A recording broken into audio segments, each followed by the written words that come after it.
तत्संयुक्तम तो नभ श्रवण योग्यम सर्वत्र स्थिति। इससे संयुक्त जो नभ है वो तो सर्वत्र विद्यमान होने के कारण संयोग भी, इसका मतलब संयुक्त जो नभ है वो सर्वत्र है। तो श्रवण की योग्यता तो एक क्षेत्र में जहाँ पर कर्णनेमि मंडल है वही नहीं, सर्वत्र है। जब योग्यता है तो सर्वत्र सिद्धि होनी चाहिए। क्या सर्वत्र श्रवण प्रसंगः न च भेदा भेदयो अन्यतरेषां सह शक्यो निर्वक्तुम। अब कहते हैं भेदा भेद जब कहेंगे तब क्या होगा? अंश से अंश अपने अंशी से भिन्न है, एक पक्ष यह हुआ। अभिन्न है और भिन्ना भिन्न है, तीन ही तो रखेंगे। क्या भिन्न है कहेंगे या भिन्न है कहेंगे या भिन्ना भिन्न, किसी रकम से, किसी दृष्टि, किसी अंश में भिन्न, किसी अंश में अभिन्न। अंश जो है अपने अंशी से सर्वथा भिन्न है, तो अंश कैसा? सर्वथा अभिन्न है तो अंश कैसा? और भिन्ना भिन्न तो वस्तु हो ही नहीं सकती।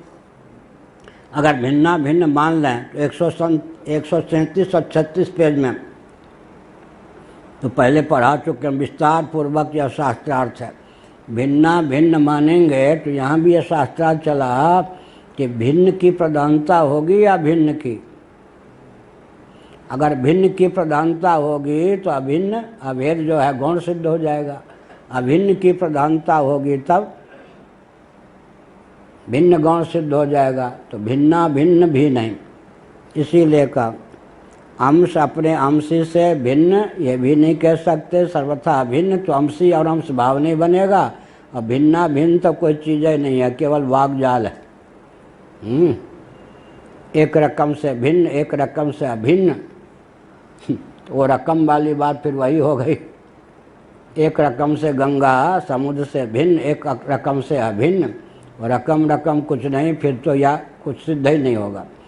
तो हम क्या कह सकते हैं? अंशी से अंश भिन्न भी नहीं कह सकते।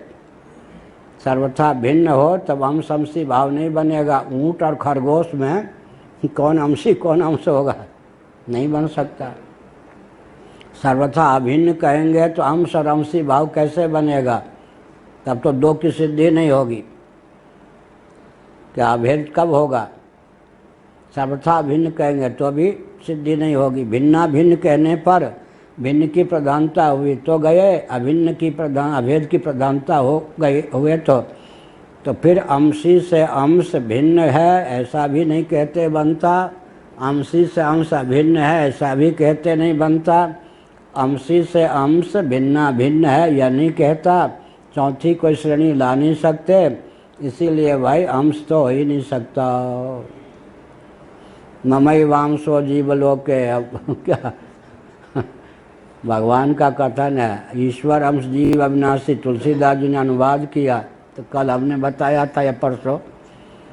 सुनने में तो ठीक है, और लोग यही कहते हैं भगवान अंशी हैं, जीव अंश है, लेकिन विचार करने पर अंश अंशी भाव आविद्यक है या सचमुच में? आविद्यक है तब तो ठीक है। जो आविद्यक होता है वो सचमुच में होता ही नहीं।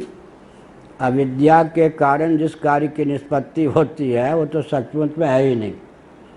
अविद्यक कह दीजिए, लेकिन अविद्या को उपाधि न मानकर, अवच्छेदक न मानकर किसी और को उपाधि अवच्छेदक मानते हैं तो कतई अंश अंशी भाव की सिद्धि नहीं होती। कतई माने बिल्कुल, प्रतापगढ़ जिला की भाषा है कतई। कतई अंश अंशी की सिद्धि नहीं होती।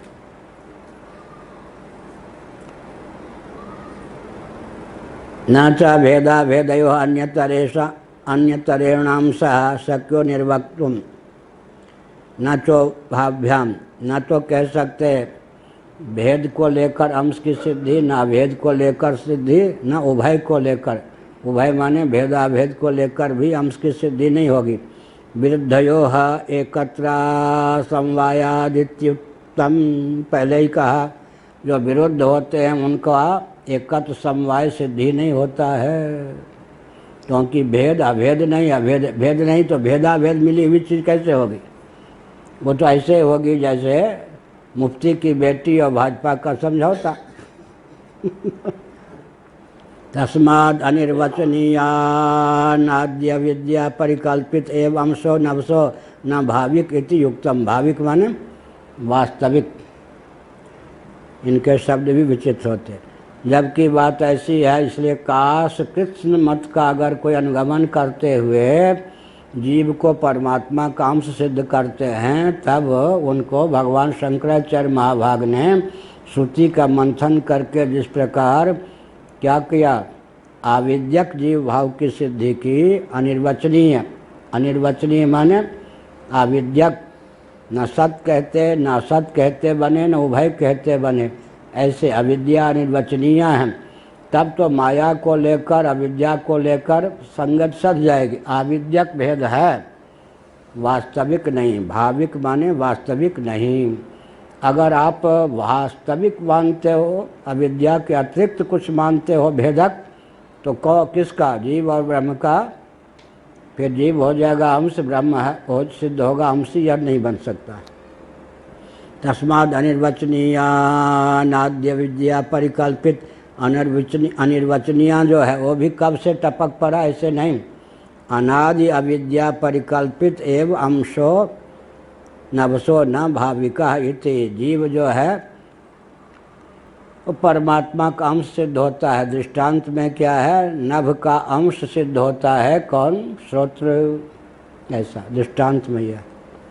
न च काल्पनिको ज्ञान मात्रा यत् जीवितः कथम अविज्ञायमानोस्ति अंश असंशांश। यही पाठ है। कथम शब्द श्रवण लक्षणाय कार्याय कल्पते, यह कहा। असंशांशः कथम शब्द श्रवण लक्षणाय कार्याय कल्पते। जो पदार्थ अविद्या से परिकल्पित होता है उसकी एक खास पहचान होती है, ज्ञान मात्रायत्त होता है। क्या? ज्ञान मात्रायत्त। साक्षी भाष्य। बिना ज्ञायमान हुए वो पदार्थ अपनी अर्थक क्रियाकारिता को चरितार्थ करने में समर्थ नहीं होता। इसको और खोल के कहें तो रस्सी के अज्ञान से रस्सी में सर्प उद्भासित होता है, ठीक। भ्रम भी जो है प्रारब्ध पर निर्भर करता है। इसलिए प्रारब्ध अगर गड़बड़ हो तो भ्रम भी मार डालता है। अब एक ही तो रस्सी है, मन अंधकार में निपतित रज्जु खंड। किसी की बुद्धि बन गई सर्प बुद्धि, किसी की बुद्धि बनी सर्प की सर्प बुद्धि, किसी की धारा की, किसी की माला की, किसी की भूछिद्र की, किसी की दंड की बुद्धि बनी। अब इसमें नियामक कौन है? संस्कार का उद्बोधन जिसका हो जाए तो उसमें अंत में तो कर्म मानना पड़ेगा ना। बढ़िया पंचदशी काटने का एक व्यक्ति स्वप्न में रोज ही भिखारी बनता है, और एक व्यक्ति स्वप्न में रोज ही पिटाई खाता है, एक व्यक्ति स्वप्न में महाराजा धीराज बनता है। तो भाई स्वप्न तो पूरा ही मिथ्या है, लेकिन कंगाल होकर दाने दाने के लिए मोहताज हो, डंडा खाए स्वप्न में, उसकी अपेक्षा तो राजा धीराज बने। राजा जनक को स्वप्न हुआ, यहाँ तो राजा थे, स्वप्न में भिखारी हो गए। अब बड़ा नींद टूटने पर कुतूहल हुआ, पंडितों को रहस्य बताया नहीं कि स्वप्न में मैं भिखारी बना। यह सत्य या वह सत्य, घटना बतावे नहीं। और जो ठीक से उत्तर ना दे उसको जेल में बंद कर दे। अंत में अष्टावक्र के पिताजी को भी जेल में बंद कर दिया, राजा ठहरे। राजा तो बड़े विचित्र होते। किनसे मुँह नहीं लगाना चाहिए ज़्यादा, बहुत दूर से रहने पे भी लाभ नहीं उठा सकते, बहुत नज़दीक आ गए तो भी हानि होगी। राजा, योगी, अग्नि और जल। राजा, योगी, अग्नि, जल। राजा से दूर रहेंगे तो लाभ नहीं उठा सकते। ज़्यादा घुल मिल गए, गायत्री देवी जैसे इंदिरा जी से ज़्यादा घुल मिल गई तो क्या कच्चूमर निकल गए, ट्रक के ट्रक माल जोधपुर के जयपुर के कहाँ पहुँच गए आज तक कुछ पता नहीं।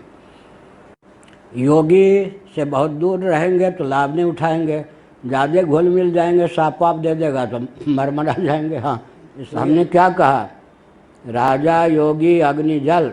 अच्छा, जल से ज़्यादा दूर रहेंगे तो न प्यास बुझेगी न नहाएंगे, और ज़्यादा मैत्री कर ली तो समुद्र ही है, गए हाँ फिर गए।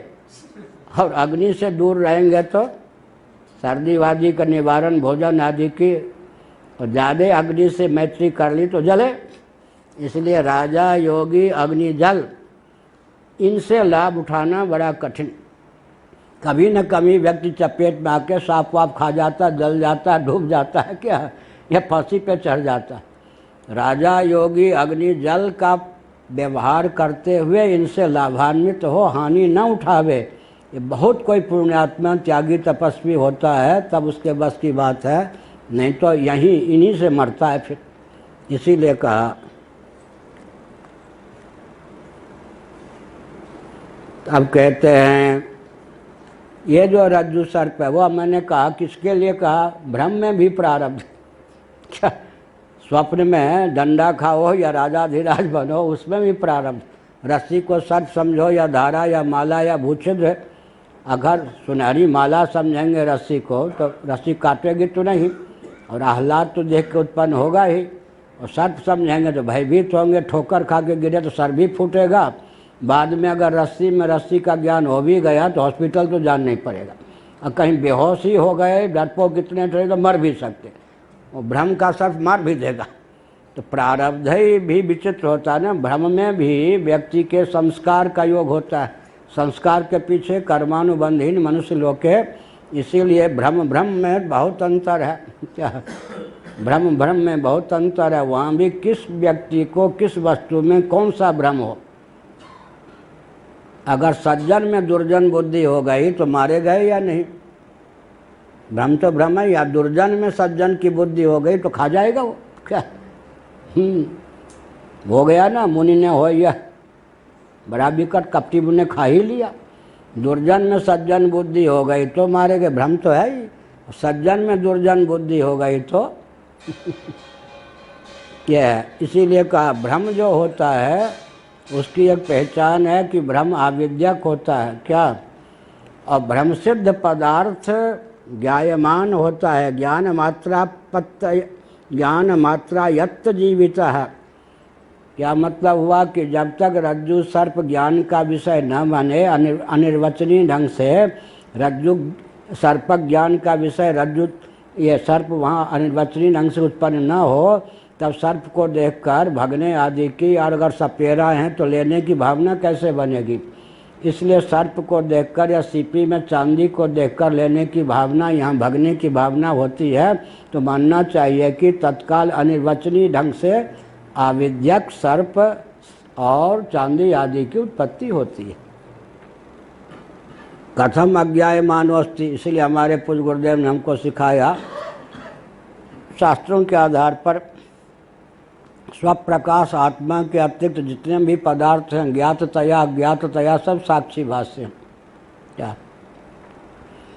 साक्षी भाष्य हैं। अब सांख्य में और इसमें क्या अंतर हो गया, वस्तु की उपयोगिता ज्ञान पर निर्भर है, एक सिद्धांत यह।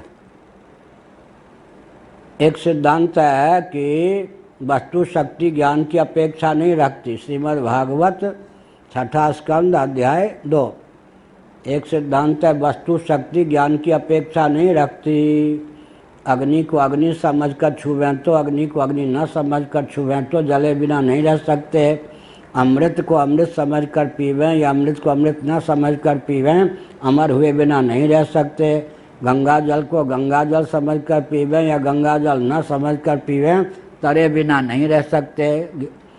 वस्तु शक्ति ज्ञान की अपेक्षा नहीं रखती, लेकिन अनिर्वचनीय वस्तु जहाँ होती है वहाँ ज्ञान का विषय हुए बिना उसकी अर्थक क्रियाकारिता चरितार्थ नहीं होती। रज्जु सर्प तत्काल अनिर्वचनीय ढंग से आविद्यक होने के कारण उत्पन्न होता है, तब भय कंप इत्यादि का संचार कर पाता है। यह हुआ। तो कथम अविज्ञायमानोस्ति असंसांश्च कथम शब्द श्रवण लक्षणाय कार्याय कल्पते। अब जब अंश की ही सिद्धि नहीं हो रही है, भले आदमी तो न रहे बांस न बने बांसुरी, न बने बांसुरी न बजे बांसुरी, तो श्रवण की योग्यता कहाँ से आएगी? पहले तो अंश सिद्ध हो जाए ना, कौन? श्रोत्रेंद्रिय अंश सिद्ध हो जाए। अंश सिद्ध हो जाए तब तो उसका अस्तित्व तो पहले होने दो ना। अस्तित्व होगा तब तो जाकर उसकी अर्थक क्रियाकारिता चरितार्थ होगी। वो तो संभव ही नहीं है यहाँ पर। कार्य व्यंग्यत्वादस्य, क्योंकि कार्य के द्वारा उसके व्यंग्य, माने अगर श्रवण की सिद्धि होगी तब तो श्रोत्र को मानोगे। कार्य के द्वारा व्यंग्य है, हमको भय कंप इत्यादि की प्राप्ति हो रही है तो मानना पड़ेगा कि रज्जु में सर्प की तत्काल अनिर्वचनीय उत्पत्ति हुई है। कार्योत्पादात पूर्वम अज्ञातम कथम कार्योत्पादात अंगमिति चेत न पूर्व कार्योत्पत्ति। अभी पढ़ लेते हैं सत्यनारायण कथा की तरह, दो वाक्य में अर्थ कर देते हैं। न पूर्व कार्योत्पाद व्यंग्यत्वाद असत्यपि ज्ञाने तत्संस्कारानुवृत्ते अनादित्वाच्च कल्पना तत्संस्कार प्रवाहस्य अस्तु वानुपपत्तिरेव कार्यकारणयोर मायात्मकत्वात् अनुपत्तिर्हि मायाम उपोद्बलति नानु अनुपद्यमानार्थत्वान् मायाया। माया के राज्य में कुछ असंभव नहीं होता। हमने कहा था माया से जो उत्पत्ति होती है, उत्पत्ति अर्थक क्रियाकारिता का संपादन भी करती है और वास्तव में कुछ होती भी नहीं है। क्या माया के राज्य में ये कैसे हो गया जी असंभव काम? माया से हो गया। अब माया निरुत्तर कर देती। क्या माया को लेकर फिर प्रश्न करें? ये नहीं। इसीलिए कहा ना, ये ब्रह्म सिद्धि की पंक्ति उद्धृत की है, नहीं मायायाम काचित अनुपत्ति अनुपद्यमानार्थे वही माया। जो युक्ति विधुर हो उसको भी करके दिखा दे, उसी का नाम माया है। क्या है माया? ये देवकी जी ने भागवत में रूपम यत्तत् प्राहुरव्यक्त माध्यम 9 युक्तियों के द्वारा सिद्ध किया कि भगवान का अवतार नहीं हो सकता है। लेकिन बाद में कहा कि आप तो हैं सामने, कैसे कहूँ कि अवतार नहीं हो सकता? भगवान नहीं है, कोई जीव नहीं है। तब ये कहा कि आपकी माया है, ये आपकी लीला है। युक्ति के द्वारा भगवान का अवतार दयानंद स्वामी जी आदि को तो 1-2 युक्ति हाथ लगी थी। कहाँ से लगी थी मालूम है? स्वामी जी योग दर्शन पर जो विज्ञान भिक्षु की टीका है, उसमें योग दर्शन के सिद्धांत की सीमा में विज्ञान भिक्षु ने भगवान के अवतार का जो निषेध किया है, संस्कृत में है वो। सत्यार्थ प्रकाश में हमने देखा, कोई काम पूर्वाचार्य ने हमको सौंपा था, तो हमने विज्ञान भिक्षु की टीका पढ़ी योग दर्शन पर, और सत्यार्थ प्रकाश में संस्कृत के वाक्य का नाम लिए बिना कहाँ से हमने लिया है, न संस्कृत का वाक्य उद्धृत किया, ज्यों के त्यों उस समय की हिंदी में अवतारवाद का खंडन कर दिया। हमने पूर्वाचार्य से कहा, देखिए स्वामी दयानंद जी महाभाग, हम आदत पूर्वक बोलते हैं, स्वामी दयानंद जी महाभाग के पास अवतारवाद के खंडन में जो पंक्तियाँ थीं, अपने शब्दों में उस समय की हिंदी में सत्यार्थ प्रकाश में उन्होंने लिखा, वो उनकी देन ही नहीं है। विज्ञान भिक्षु ने जो युक्ति दी उसी को उन्होंने बिना विज्ञान भिक्षु की पंक्ति का नाम लिए अपने शब्दों में लिख दिया। पूर्वाचार्य महाराज पद पर से बहुत आशीर्वाद दिया, ये तो बहुत बढ़िया निकल आई अंदर की चीज़। फिर दयानंद स्वामी ने एक युक्ति दी विज्ञान भिक्षु के आधार पर। ये जो देवकी जी ने 9 युक्तियाँ दी हैं। अगर अवतारवाद का किसी को खंडन ही करना हो तो देवकी जी से सीखे, लेकिन वो श्रीधरी टीका में गंभीर है। वंशीधरी टीका के अनुसार हमने इस श्लोक का अनुवाद किया अपने ग्रंथों में। वंशीधरी टीका में 9 प्रकार से 9 हेतुओं से अवतारवाद की असिद्धि की गई है। लेकिन यही भगवान की योग माया है या जीवनिष्ठ अविद्या की माया है कि वो असंभव को भी संभव कर दे। इसलिए मायिक अगर मानते हैं अनिर्वचनीय अंशांशी भाव, तब कोई बात नहीं। फिर एक प्रश्न उठा कि बहुत बढ़िया है कि ये भाई होता कैसे है, तो बहुत बढ़िया। इसमें जो लिखा है भामतीकार ने, उसका सारांश होता है पूर्व पूर्व भ्रम सिद्ध संस्कार जन्य उत्तर उत्तर भ्रम की सिद्धि होती है। क्या? पूर्व पूर्व भ्रम सिद्ध संस्कार से उत्तर उत्तर भ्रम की सिद्धि होती है, वो अनादिकाल से है। फिर बोलिए, पूर्व पूर्व पूर्व पूर्व भ्रम सिद्ध संस्कार उत्तर उत्तर भ्रम का जनक होता है। एक बार स्वामी जी को नहीं याद होगा, बच्चे थे ये, इनको साथ लेकर हम दिल्ली 7 नंबर कोठी पर में रुके थे। हमारे पढ़ने का व्यसन है, बस 2 मिनट की बात है। छत पे हम पढ़ रहे थे। परम स्वनामनिष्ठ महापुरुष माधवाश्रम जी महाभाग ने एक गढ़वाल के बहुत ऊंचे व्याकरण के पंडित को मेरे पास परीक्षा लेने के लिए भेज दिया। लेकिन दैव योग से पंडित जो थे हमारे तो परिचित थे, शिष्ट भी थे, आस्तिक भी थे। उन्होंने प्रणाम किया, पहले हमारे बगल में बैठ गए। स्वामी जी उस समय साथ में थे, लेकिन नीचे थे या बैठे थे ये नहीं याद। उन्होंने कहा, महाराज आप लोग, उसके पूछने का ढंग हम समझ गए कि परीक्षा के लिए भेजे गए। आप लोग कहते हैं कि रस्सी में सर्प का भ्रम होता है, ठीक है। कभी न कभी किसी असली सर्प को देखा होगा व्यक्ति ने, तब तो रस्सी में सर्प का भ्रम हो सकता है। आप कह सकते हैं कि दीवार में सर्प का चित्र देखकर भी रस्सी में सर्प का भ्रम हो सकता है, लेकिन कभी न कभी कहीं न कहीं किसी न किसी ने तो असली सर्प का दर्शन किया होगा। तो कभी न कभी कहीं न कहीं असली जगत तो रहा होगा या होगा, जिसका दर्शन करके ब्रह्म में, ब्रह्मरूप रस्सी में सर्प ये जगत का भ्रम होता है। इसका उत्तर क्या देंगे आप? बोलिए। ऐसा बोला, क्या बढ़िया प्रश्न है या नहीं?